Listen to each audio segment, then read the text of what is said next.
only when one person likes one thing and another person doesn't.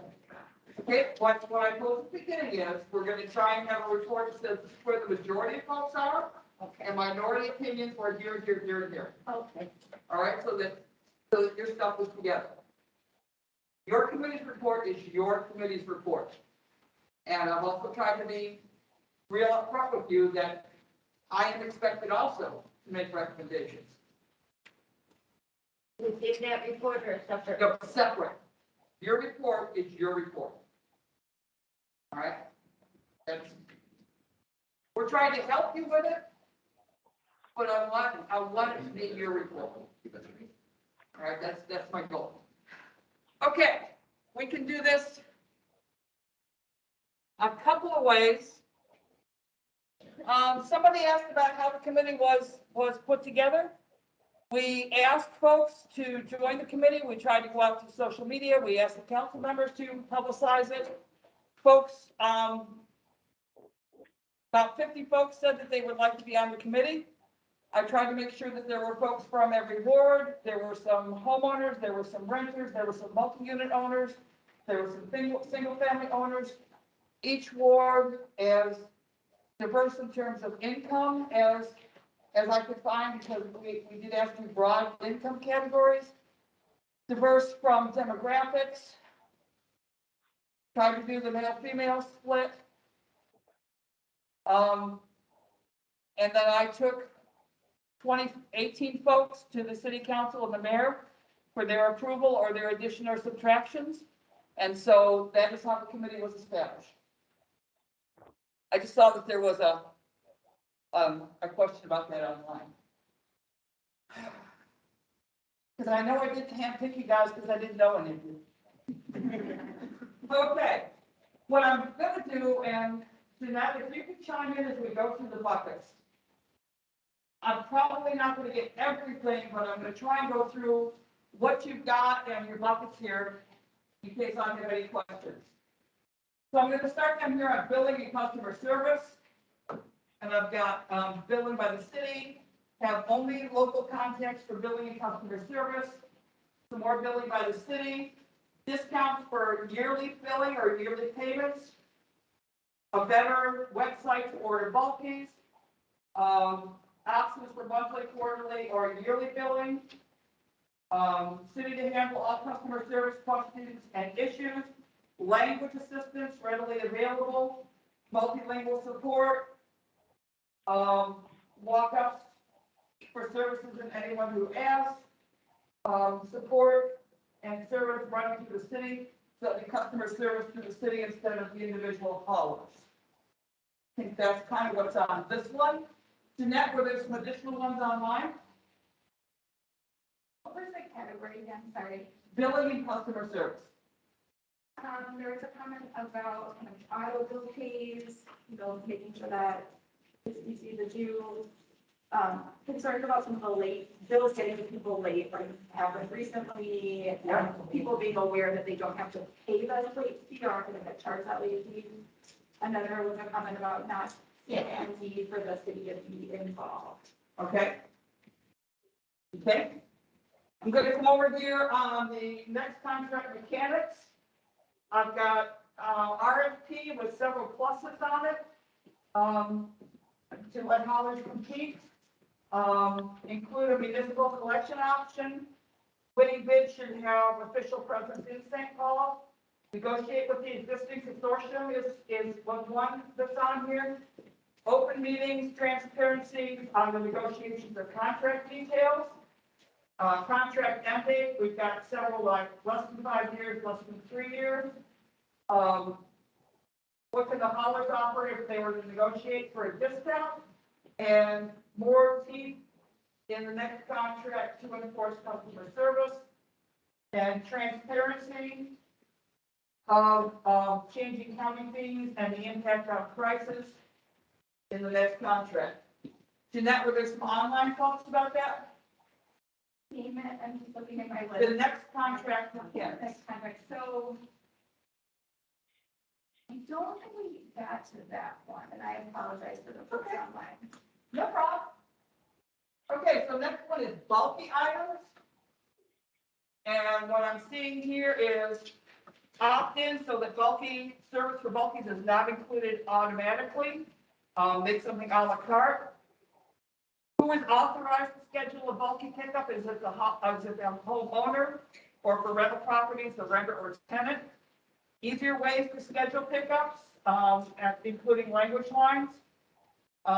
Looking for, I think they want the illegal dumping data summary, 2018 to 21. I think we provided that, but I will get it out again. Better communication of the bulky program. There is some doubt that the bulky program would stop illegal dumping. Personally, I agree with that. We'll never get rid of it completely. People throwing litter out of the cars. Increase the number of bulkies for all. How does this work with renters and people who can't store until a particular bulky date? To the last comment. The 1 day a year. Okay. Yeah. City of Bloomington does a 1 day a year pickup. I think they're gonna get rid of that, but I'm not sure. I'll talk to Bloomington and find out. Jeanette, were there any things online about bulky? If it's an incentive, there should be a limitation on it. Some concerns of having to try using it and gotten size restrictions or, not as, it should make it easier to use. And then there was some discussion, some thought maybe only certain times a year, others that don't make it seasonal, it should be all the time. And then making sure more information is shared with residents and customers on bulky collection. Okay. All right. Let's come over here. This bucket is opt-out, opt-ins, and part sharing. There's a lot of stuff on this. Okay. Both are needed and a new contract that should be opt-ins, opt-outs, and part sharing. Let an owner of a duplex, triplex decide what size they need, not to have one cart per unit. Opt-out, exempt owner associations. Multi-units offering 1 can per address. Opt-out can be handled with a service hold, monthly pickup or quarterly offer. Cart sharing available to everyone, not just homeowner associations. Allow multifamilies to share carts. Allow neighbors in single-family houses to share carts. Allow dumpsters instead of carts for multifamily. Allow townhome associations to opt in or opt out. Allow zero wasters to opt out. If sharing carts does not allow for enough volume space, then the city can require more carts with instructions from DSI. If carts are empty, this should be considered in pricing. Overstuffed carts are considered with extra charges. Garbage reduction should be the goal.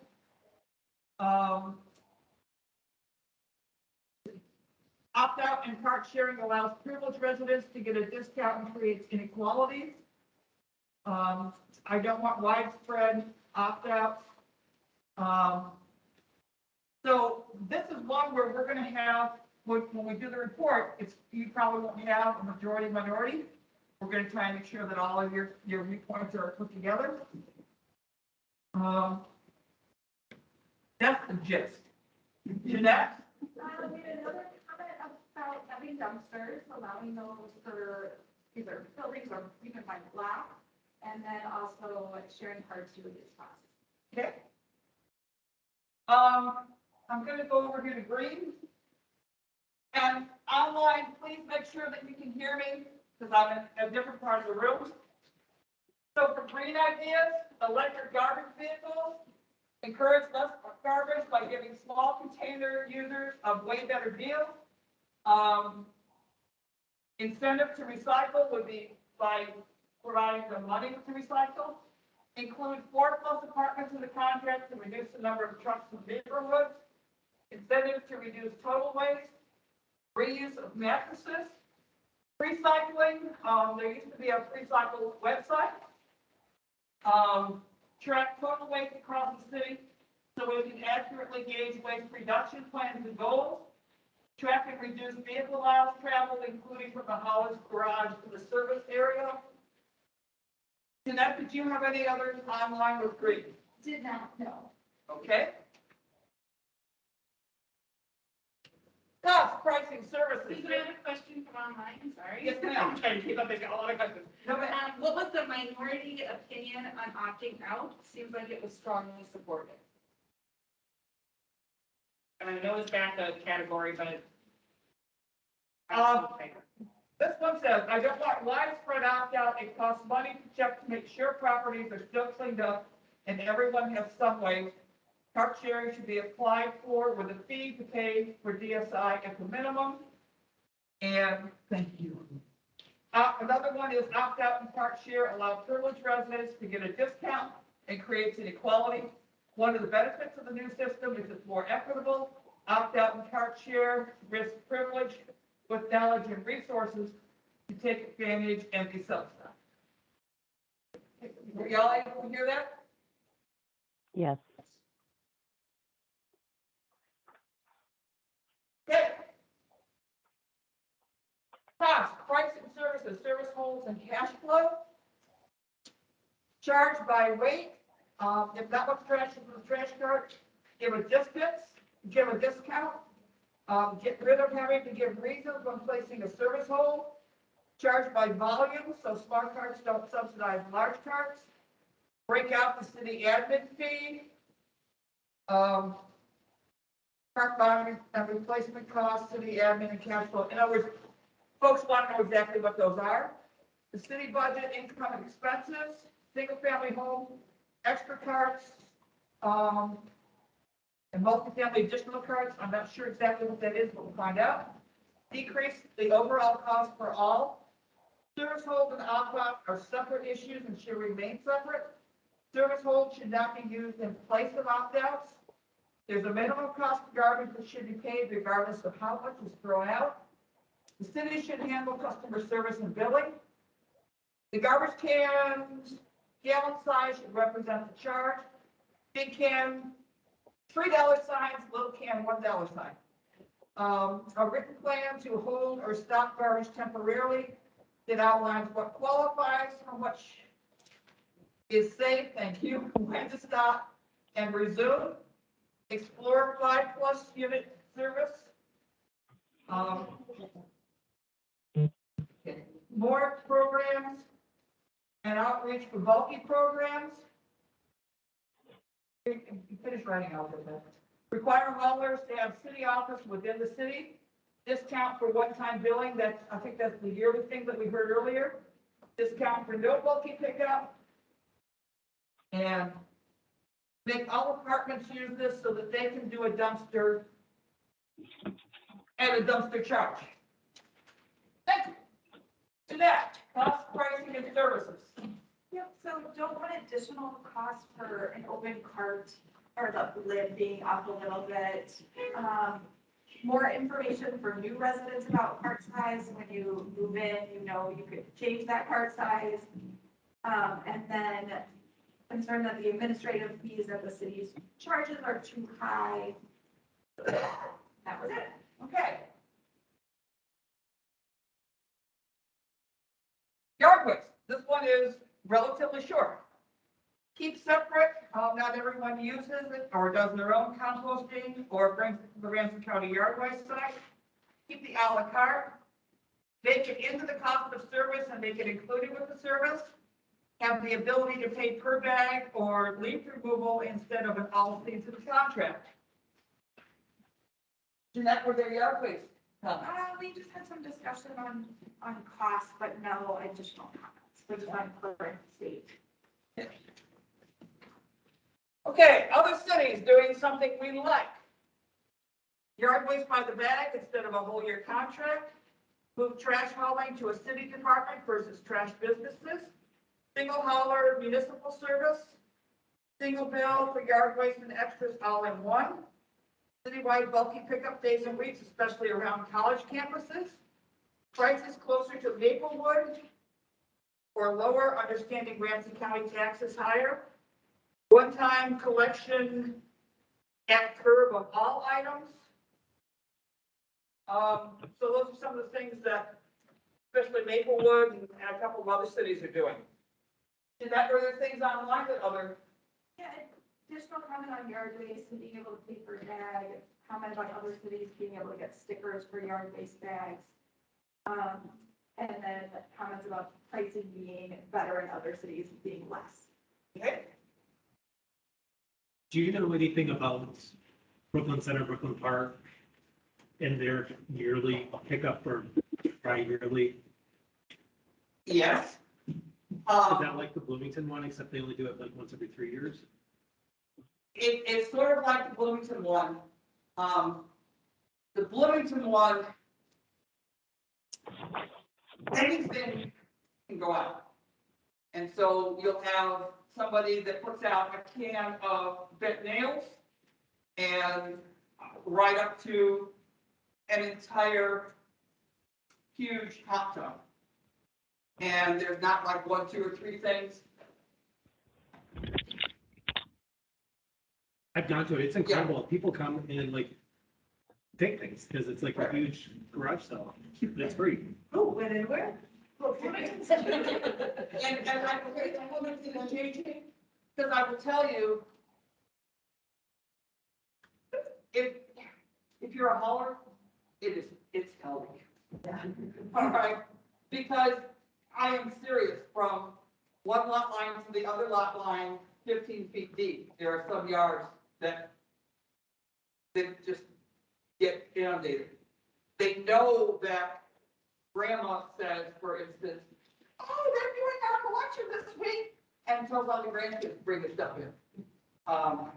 It is, in Bloomington, you pay an additional fee every month on your bill to be able to participate in that program.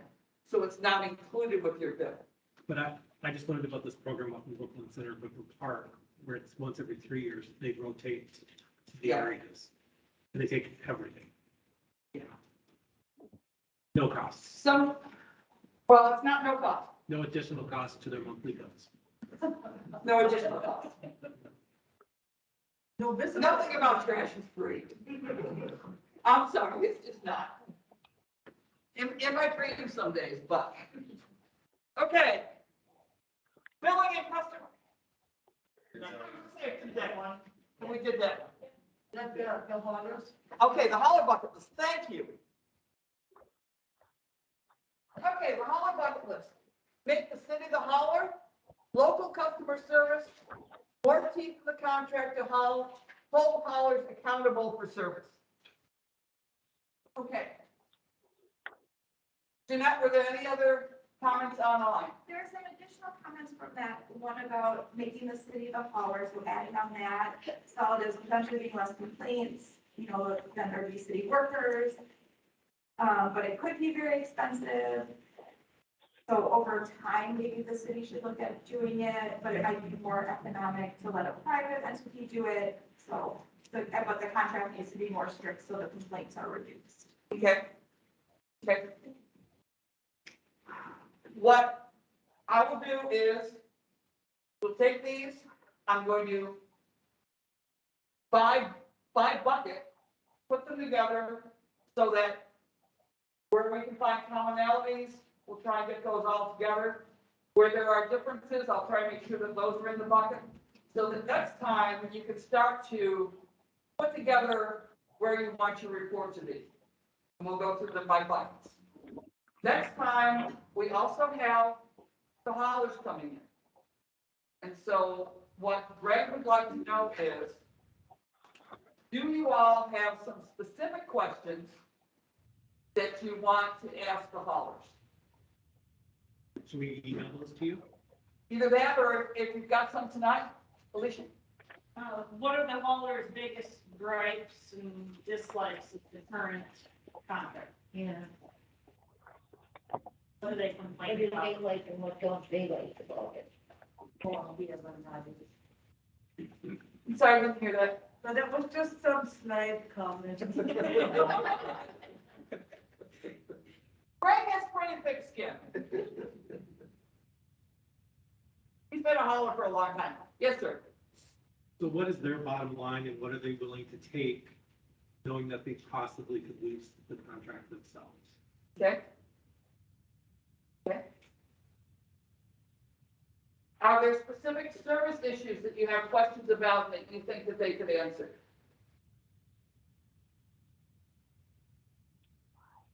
What would their position be, say, address, or difference between multiple cans and a single dumpster? Would that be more effective for them? Like a 2-yard or 3-yard dumpster instead of 4 Right. 95-gallon trucks? They would think it'd be a lot more efficient to just empty one dumpster than go through 10 carts or so. Not every rear load truck can do that, Right. so you might have a different, more trucks on the alley, but again, No, that's what I'm asking what the haul Yes, is. that's a question for the hall. Are there other things that, yes, How many service hold requests you get each year roughly?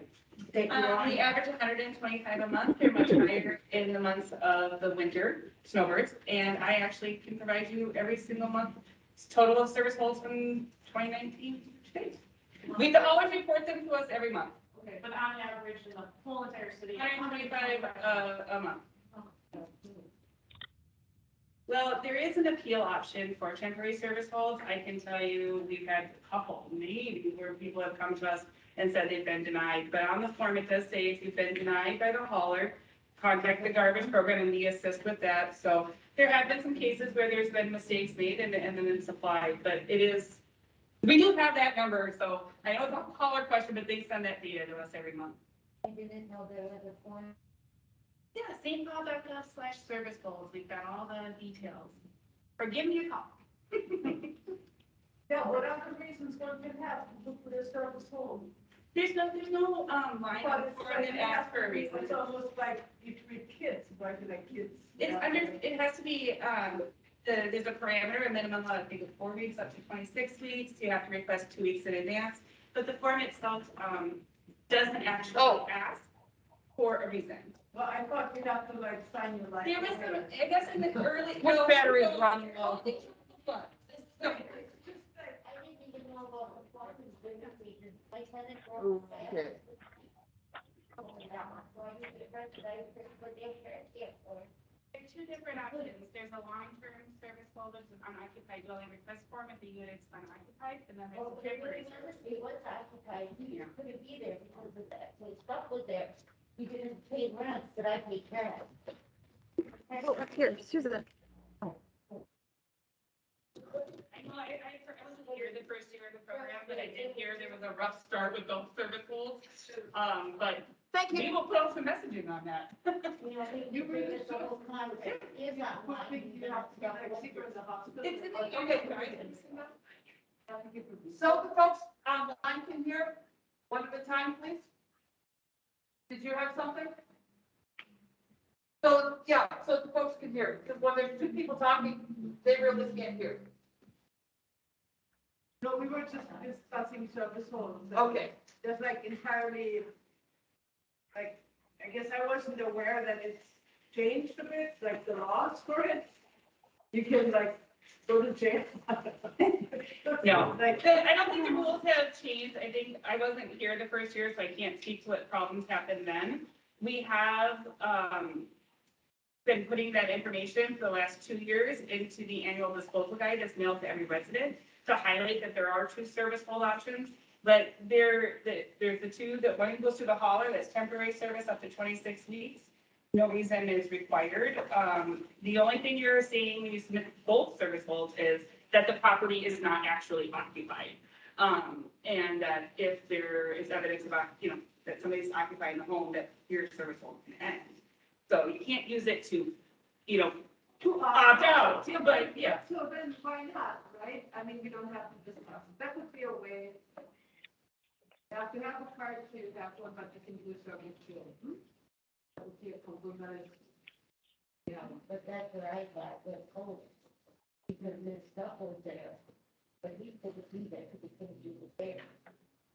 So they were like, well, we'll call him, see if he's there, it's like, well, all of his stuff is there, but, and I said, you can't walk upstairs, I well, this would be a 3-floor conservatory, I'm pretty sure what you know that.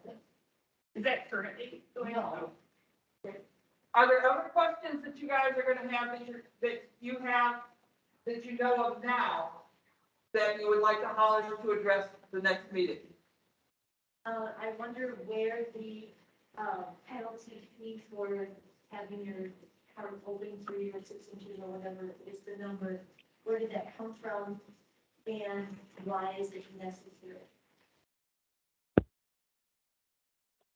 Did it come from the city or did it come from the haulers?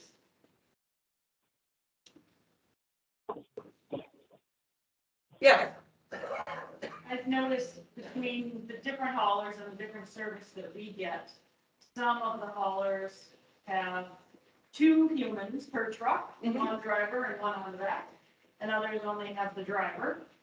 And then it's the automated, kind of like recycled trucks. And as a consumer, I have noticed the service difference. Parts are very much missed if it's only a driver truck. If the part is not perfectly placed at the alley edge. Where some of the companies will walk 2 or 3 feet, pull the cart out, and then dump it because the person's on the back. So it's just a question of going forward, is that going to continue?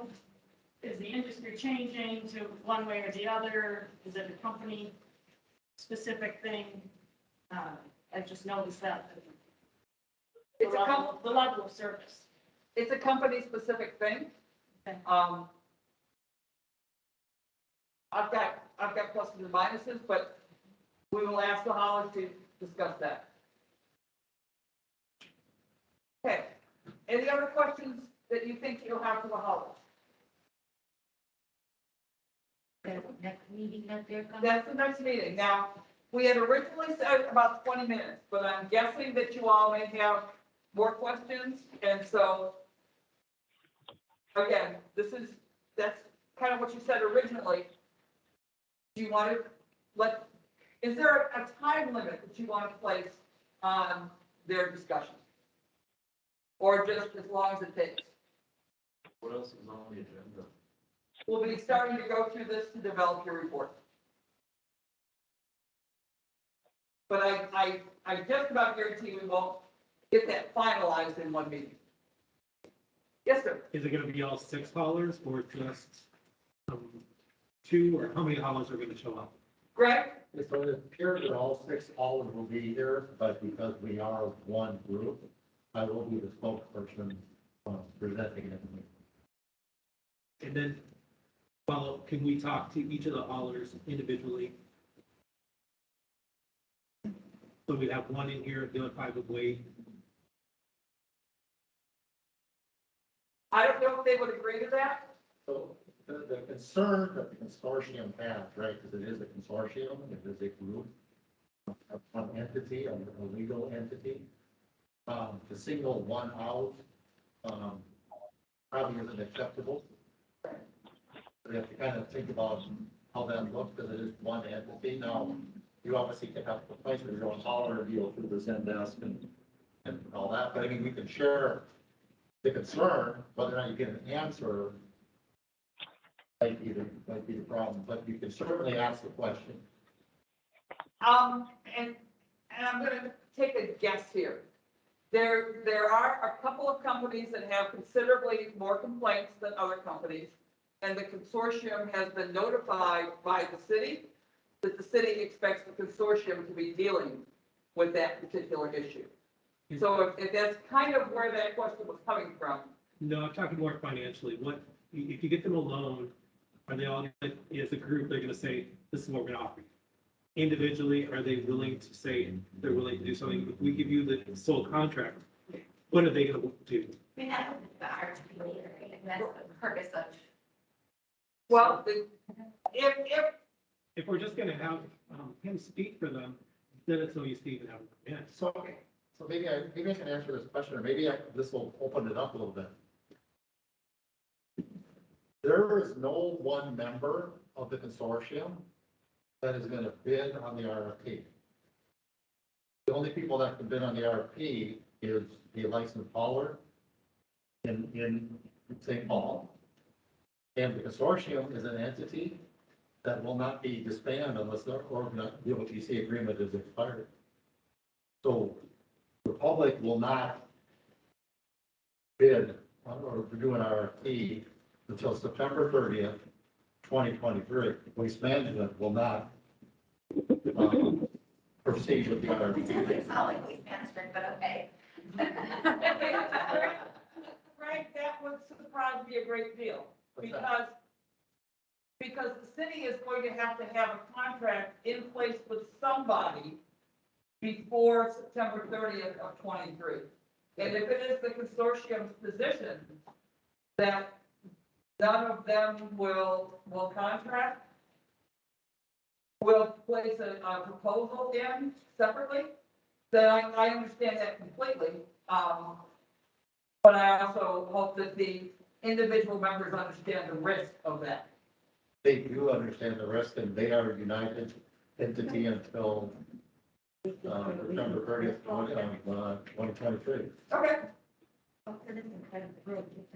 So, and that's why I'll be speaking for the consortium, because it is a legal entity that has to go through a process because they have to go through a legal process to then be disbanded, and then they could proceed with an RFP. Otherwise, it violates the operating agreement.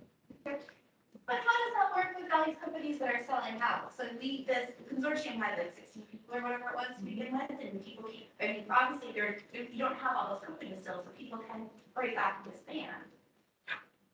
So they sold, Yeah. and then that member that purchased, then they increased their percentage, and then that was their percentage of the consortium's distribution. So that's their voting right, per se. Does that make sense? Yeah. But nobody will leave the entity if they're operating business within the entity of the consortium, St. Paul Haulers LLC. Nobody is leaving that until September 30th, 2023, when the contract expires. I just have a question. Who was it within the consortium or the city or whatever who decided Aspen's gonna do this area and Waste Management's gonna do this area and this was gonna do this area? So that was And all, are they gonna change? how that was done at that time is, okay, here's the number, right? Here's a percentage, which turned into number of residents per, they already knew their market share already, how many customers each fund had, right? But they're all over. So then, at that time, Advanced Disposal used their routing system to, by the numbers, densify for each hauler within their numbers or their percentage. The consortium decided which hauler would handle which area. Because you have to do it by the number, right? Because it's by the legal, what they had 9 months prior was what they had to route and then put in that defined area for each hauler. And just following the consortium, all charge the same rate that Waste Management did this and that. So that everybody is the same rate. The city sets the rates. Yeah, we separate together, Yes, ma'am. Yeah, so I vote for a limited time for them, 20 minutes, not more. We are working for the citizen of St. Paul and not for them. I might not be interested in their rights. They're big businesses. So personally, I find we should spend our time focused on our issues that we have with the current system. I don't need a sales pitch or anything, and I don't want them to take the meeting hostage somehow or take it over, so I personally, I'm just gonna, when I first heard about that they're coming in, that, I was surprised about that, and I don't necessarily agree them coming at all. That's how I feel about it, but I would not want to give them more than 20 minutes, even if it's 6. I don't, that's business, that's what they do, and our group is, we're like representing the citizens of St. Paul. So we need to stick. But he's been listening to us and going back to his people were saying stuff too, so we could see how far apart we are with doing things and stuff like that too. Or where we're close. Yeah, I don't know how I feel about his presence, to be honest, as well. He's here, You know, and they are a monopoly within it and probably will continue to keep the agreement because there aren't anybody else that the city is licensed for St. Paul to pick up trash, and you can only have certain people. I mean, that's why you couldn't call like tennis and stuff like that. And the city probably wouldn't grant them with the consortium of the major haulers to do that. But That's what why I'm getting at is likewise, we are not invited in their meetings. Right. Or are we, are you, No. is anybody in their meetings to listening what they have No. to say? So any licensed hauler will be able to propose on an RFP if the city issues an RFP. And there are several haulers that are licensed in the city of St. Paul that are not currently part of the consortium. And would they probably have to be part of the consortium in order to? No. But they would have to do entirely all of St. Paul? But the most one, I mean, the capitalism, if you're a capitalist or not, like, the capitalism tells you, oh, they're gonna start losing money, and they'll unionize, it's cute. So let's find a compromise, 20 minutes unless the majority of the group has further questions, all right? So we're shooting for 20 minutes, Greg, unless the majority of the group wishes, say an additional 10 to 15 minutes. But Okay, it will not be the entire meeting time. correct. Question, and is this on the contract, that there was supposed to be a minimum wage for haulers, or am I making that up? They have to be the government. But not the $15 citywide, okay. All right, we're very close to time. I will get this material out to you hopefully next Thursday or Friday. I'll be in the office on Monday. So are there any other things that folks online want to wrap up, or folks in the room? Yes, sir. Just a quick question. So if there's 6 haulers, are they gonna be redistricting that 6 areas equally then? Or is it gonna continue the new contract the way it is now? With an RFP, it would be completely different. Whoever responds to the RFP, there are a couple of ways an RFP can be written. It could be, you can propose on certain zones, you can propose on an entire city, you know. That has not been decided. If there is a renegotiation of the current contract, my understanding of state law is that the existing consortium members would retain their existing percentages. But I can ask the city attorney for his interpretation of that state law. Would that be at the time of the contract was originally written, or the ones that they bought out to increase their share? It would be as they are at the time of the renegotiation. Because some of those companies are not in existence anymore. Right, but could we then just say that those extra 10 companies need to be divided by those 6 existing companies? No. Sorry. Yes, ma'am. Back to what you were saying before, how many other companies are licensed in St. Paul, not part of the consortium right now? I want to say there's at least 7 or 8. But I have not looked recently. Okay, and is it, I assume there's many more across the country that could potentially become licensed. How hard or quick of a process is that to say, I'm a California company, I want to become licensed in St. Paul? Getting a license in St. Paul is not a difficult thing. Okay. You need to submit your insurance and you know, that you're a real company. The trick is making sure that you've got an operation here, that you've got trucks, you've got people, that you can do the routing. Just thinking if there's going to be a swarm of potential outside across the country, if it goes to an RFP. Is there a place where we can look up those people, those ones that aren't in the consortium that are licensed in St. Paul? Is there a way to Yep. find that out? On our website. It, One hand, your hand is full. Well, you can call call me and we'll just read it to you. We have staff that answers the phone. I think you're gonna be really helpful. Okay, other questions? If not, Hello? thank you very much for your Hello? work this evening. Hello? You have given me much Hello? to do, and I appreciate lots of good thoughts, lots of good ideas here. Thank you very, very, very much.